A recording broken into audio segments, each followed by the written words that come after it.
हमारे बच्चे digital era में बड़े हो रहे हैं और आगे चलकर उनका मतलब कि टेक्नोलॉजी अलग अलग इक्विपमेंट्स का यूज़ इतना बढ़ जाएगा कि उन्हें डिजिटल डिटॉक्स की हमसे भी ज़्यादा ज़रूरत पड़ेगी।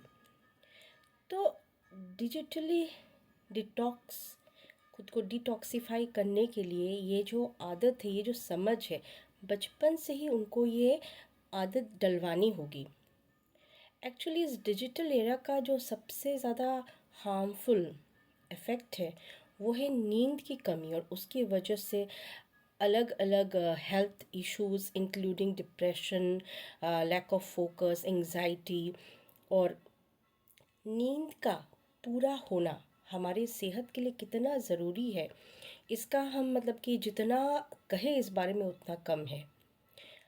नींद ही वो समय है जब हमारा बॉडी जो है ना वो रिपेयर मोड में जाता है, हमारे ब्रेन सेल्स एक्टिव रहते हैं लेकिन फिर भी एक ऑटो पायलट मोड में चला जाता है।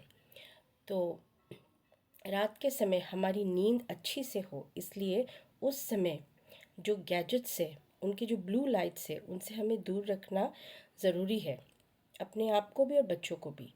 तो लेकिन बच्चे जो छोटे हैं उन्हें तो एंटरटेनमेंट की ज़रूरत होगी, या तो टीवी, नहीं तो आईपैड, नहीं तो लैपटॉप, नहीं तो मोबाइल, कुछ ना कुछ मांगते रहेंगे।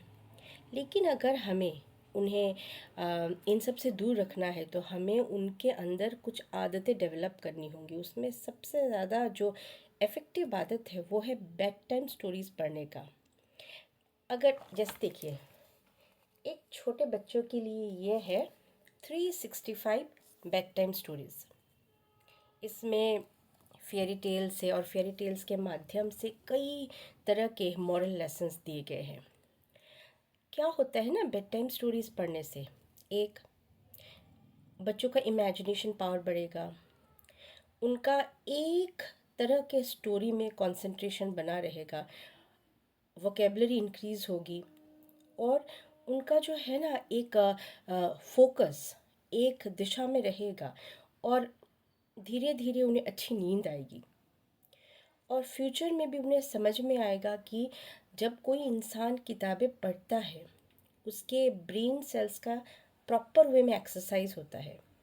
एक वीडियो अगर हम देखते हैं उससे आँखों को और ब्रेन को फटीग हो सकता है, लेकिन अगर एक इंसान बेड टाइम स्टोरीज़ पढ़ता है या किताबें पढ़ता है तो उसके ब्रेन सेल्स का ना एक्सरसाइज हो जाता है।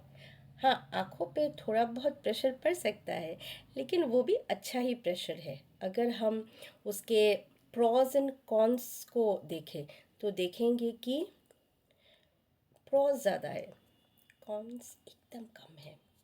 सो bedtime stories are the best way, a very effective way for digital detox at night. Bye bye.